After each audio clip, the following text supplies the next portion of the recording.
This video directly corresponds to my earlier video, which was titled The Emergency Fleet.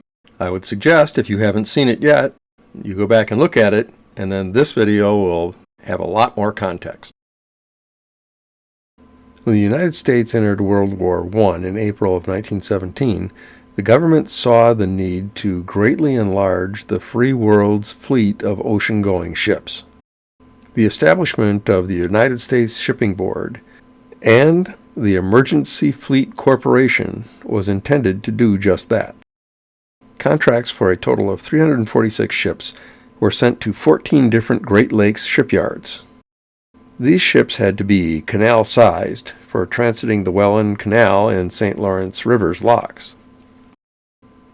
In the World War I era, that meant vessels no longer than 270 feet overall. The Great Lakes shipyards went into high gear and built a total of 307 Lake-class cargo vessels. But in less than a year and a half after the first keel was laid, the war was over. The building of ships continued until about 1920, when all of the contracts were canceled. Now many of the Lakers produced for the war were left idle. Over the next 2 decades, many went to scrap. Yet during the 1930s, the Empire of Japan was at war with China. The Japanese were also in great need of cargo ships of any size. They wisely began buying assorted old steamers. These were kept very busy in the Japanese Pacific Empire. However, on December 7th, 1941, this happened. Hello, NBC. Hello, NBC. This is KGU in Honolulu, Hawaii. I am speaking from the roof of the Advertiser Publishing Company building. We have witnessed this morning the distant view, the air bombing of Pearl Harbor by enemy planes, undoubtedly Japanese. The city of Honolulu has also been attacked and considerable damage done. This battle has been going on for nearly 3 hours.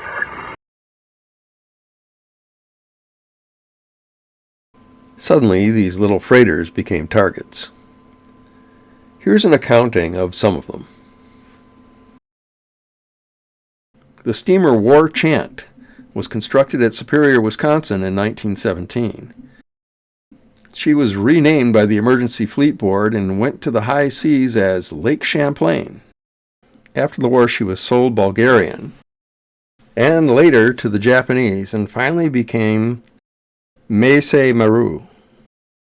On June 10, 1945, she was torpedoed and sunk by the U.S. Navy submarine Flying Fish.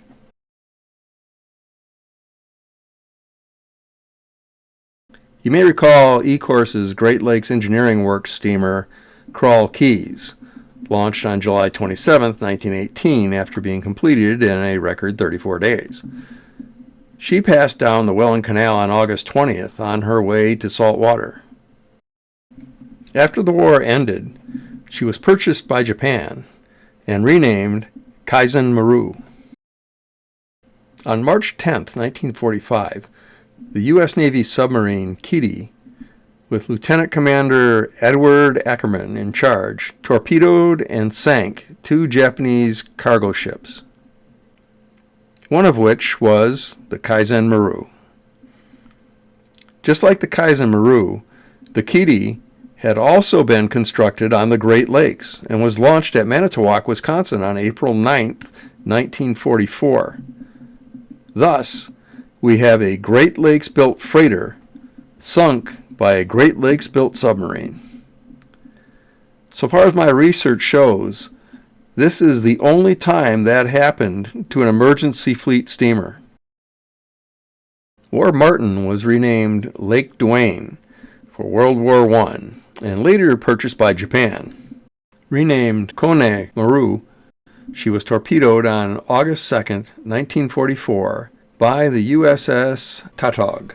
Lake Washburn was constructed at the Globe Iron Works. By the time the Second World War broke out, she was owned by Japan as Toyo Maru. She was sunk by aerial bombardment on July 14, 1945. War Dance was completed at Port Arthur in May of 1918. On June 10, 1945, she was cruising as the Daijen Maru when she was torpedoed and sunk by the USS Swordfish. War Faith had been on the builder's ways at Montreal in December of 1918 after the war ended. In that same month, she was sold to a private interest and went to work as a common freighter. She was renamed Xing Ho and later Fan Xin Ho, and in 1938, Cezanne Maru.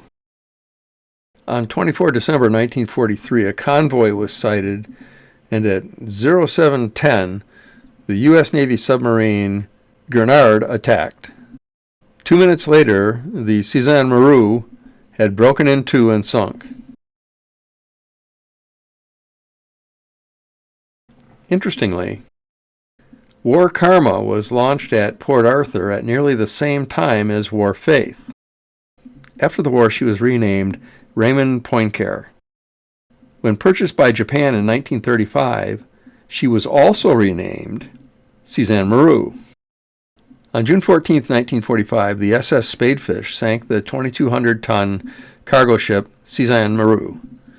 Thus, two identical Canadian-born World War I Lake-class freighters launched in the same month went to the bottom bearing the same name while serving the same nation just 6 months apart. Yet, in fact, there were four during the war, all with the same name at the same time. That all may sound really odd until you do a little more research and you find out that Cezanne Maru was not the specific name of a given vessel, it was actually the name of a class of vessels. Sometimes they were numbered number 1 or number 2 or number 21. But that's why these vessels existed under the same name. Overall, 24 of just the Great Lakes constructed lake-class vessels worked for Japan during World War II. Seen here are just the vessels for which I have photos. My best count shows only 4 survived the war.